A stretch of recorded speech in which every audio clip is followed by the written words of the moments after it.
Genova Burns has been servicing our corporate clients' needs for the last 35 years. John Quincy Adams said it best, "He who tells the best story wins." Here is our story. My name is Edward Bonnet, and I am in the labor and employment practice at Genova Burns. And I'm here today with... Hi, good afternoon, world.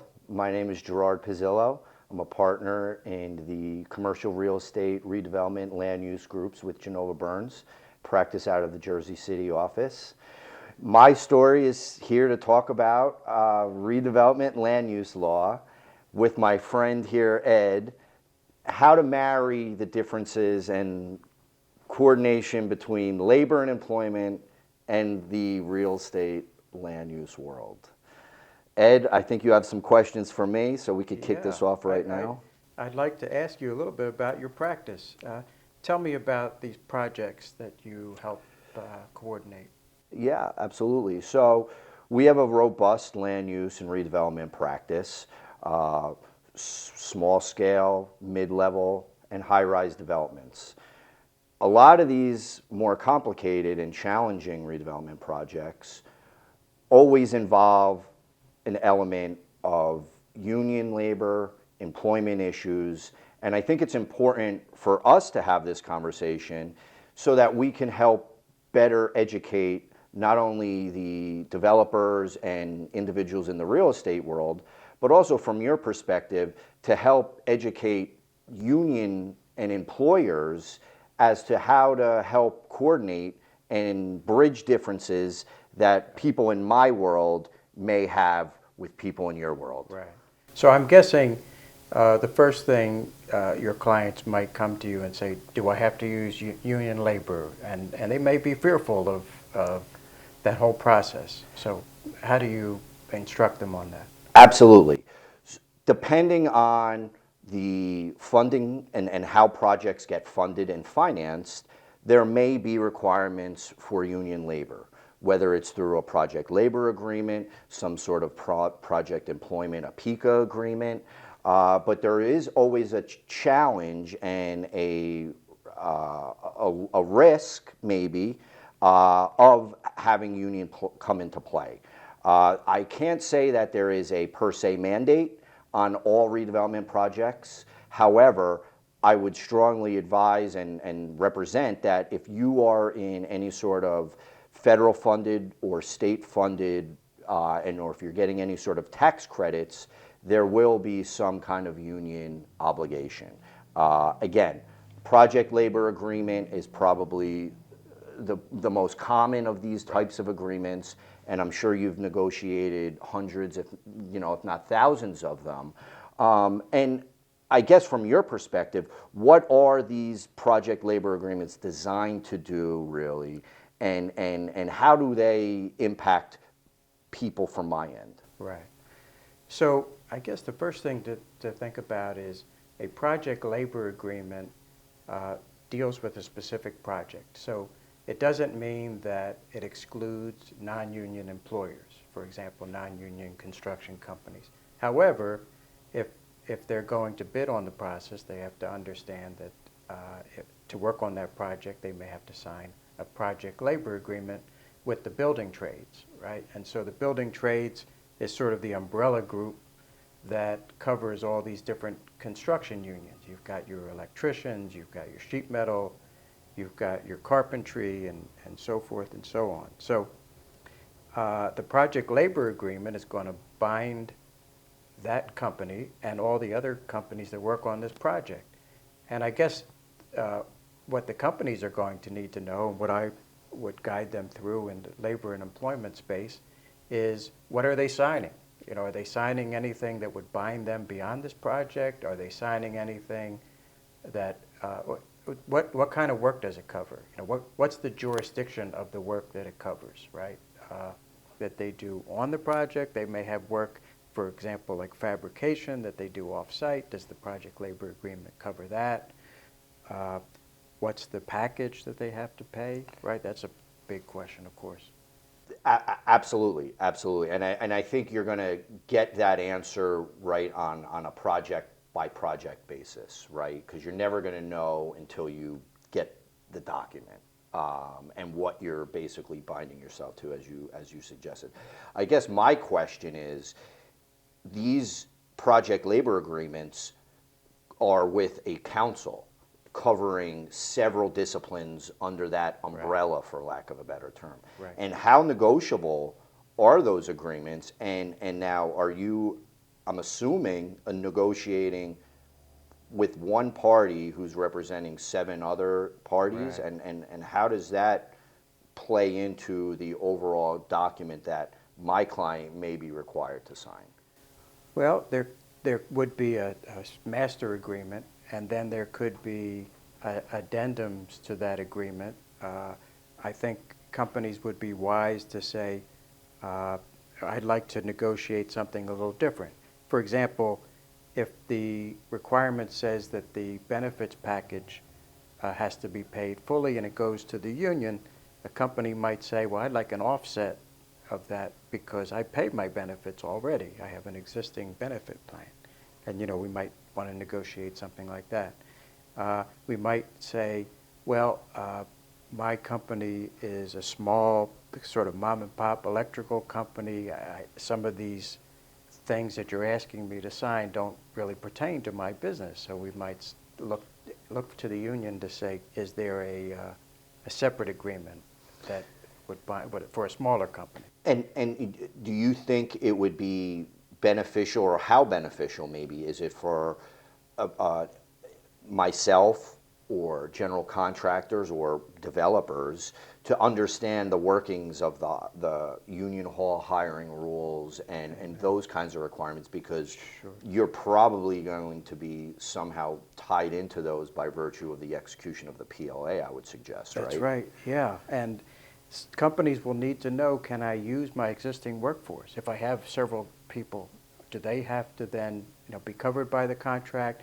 Do I have to kick them off the job and bring only guys from the union hiring hall? And they'll need to know, what does it mean to use the hiring hall? Do I hire a foreman first, and then does the foreman bring on the workers? Do I have any right of refusal? And those are things the company's going to ask, and we'll certainly review any agreements and talk them through what the requirements, if there's anything that's negotiable. Now, the union's first answer might be not negotiable, but in our business, everything is negotiable, right? You've got a big project, and you've got clients that are fearful, number one, of building the project because they're afraid of union trouble, or they're afraid of driving up the cost so much that it's cost prohibitive. They might not be able to finish the project. So yeah, that's the 100% number one risk, or concern, I should say, that the development community has any time, union involvement gets discussed. right. The general, and I'm not a finance guy, I'm just a lowly land use lawyer, but my general experience is, and talking to people that are a lot smarter than me, is you add on essentially a 30% cost increase for any redevelopment project that involves going through a union or a union constructed project. Yeah. And obviously, people in the real estate community are looking for a return on investment, and they're basing that ROI on construction costs, and they're going out into the market based on a project with an X number, but you bring union into that X becomes a Y, and now it impacts, or could impact, the ability to make the project even financially feasible. Right. So the cost increase is something that's always a concern in these spaces, and I guess that kind of leads me to you touched on it in terms of the PLAs and the overall umbrella with the council and the negotiation. How about, and how does that differ from maybe an open shop agreement? Because to me, it seems an open shop agreement gives some flexibility to both my people as well as satisfying the unions that they're getting to work, and maybe it's a little bit of a better number. So to the negotiation point, it would appear to me, just uninformed that the open shop could be a way to really bridge that difference, or bridge that gap, I should say. Right, right. It certainly could, and if you have a project labor agreement that says you have to use, for example, people from the building trades, but your workforce is, say, represented by a union that's not in the Building Trades Council, the steelworkers, for example, you'll want to negotiate and say, I'd like to be able to use my workforce. And if the agreement is so binding, there may be some litigation approach that you can take to say that that's unlawful. It prevents the open bidding process, right? It doesn't allow for a full range of contractors to bid on a project. And so, open shop, you want to come into it, and obviously one of the things you want to do, you want to make sure that there's labor peace, right? In the geographical area we're working in, the unions are fairly strong. This isn't like, for example, maybe in the South where things are a little different, but we've got strong building trades unions in both the Philadelphia area and in New York area. And so the reality is you have to work with the union somehow. If you can continue, using your own workforce and give the union a chance, say maybe call some people off the bench at the hiring hall to bring in addition to your workforce, that might help. You want to certainly have an agreement where there's a no strike clause, so you don't have interruptions. And in terms of your point about the costs, I tell my clients that the reality is, if you want peace, labor peace, you want to get the job done. Unions will say, and they may have a point, that they can get the job done faster, they can get the job done safer, and in the long run, I think you factor those costs in. Absolutely, and I think the quality you're getting with union labor is there.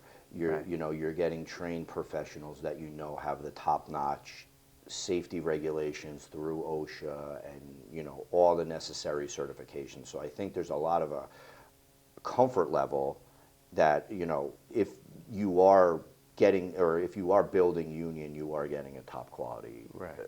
Job that's going to be done sooner rather than later, right? And no one in the real estate community likes construction delays. Use the example that comes to the top of my head of the cannabis industry. Anyone who's looking to open a dispensary or a cultivation facility is required per the state to, submit some kind of a labor peace agreement with the representative union. So, right.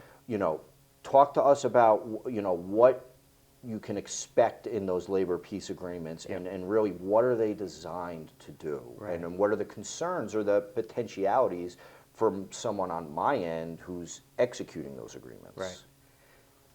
So that you raise a good point, because there's some concerns about labor peace agreements. Typically, they require you to have an agreement with a union that's already been vetted and certified. And sometimes that could only be one or two unions. You want to try to have some sort of leverage so the union's not sort of holding you over the barrel and saying, if you want your license to operate, you've got to sign with us. So I would encourage clients to seek out other unions, seek out ways to maybe challenge any particular language that's of a concern. And then once it's all buttoned up, then you go with, and you tell your client, we're all set to go. You can apply for your license. You've got the right agreement to go forward. So here at Genova Burns, what we offer and what we're able to provide clients is a full-scale project-based analysis from empty lot to high-rise building. And that involves the construction issues, redevelopment, land entitlement, government approval issues, and as we've been discussing here, construction and union-related issues. Right. And from our perspective, from the labor and employment perspective, we work hand in hand with the construction and real estate division, make sure that the clients are comfortable and that the agreements are as best in their favor as possible, and continue to work, because it's not just a one-time thing. It's working with the client throughout the whole project and going forward after that with the workforce and any labor issues that they might have. Thank you for watching. This is Ed Bonnet, and I appreciate it, and Genova Burns appreciates you watching. Thank you. Thank you, everyone. Gerard Pizzello signing off.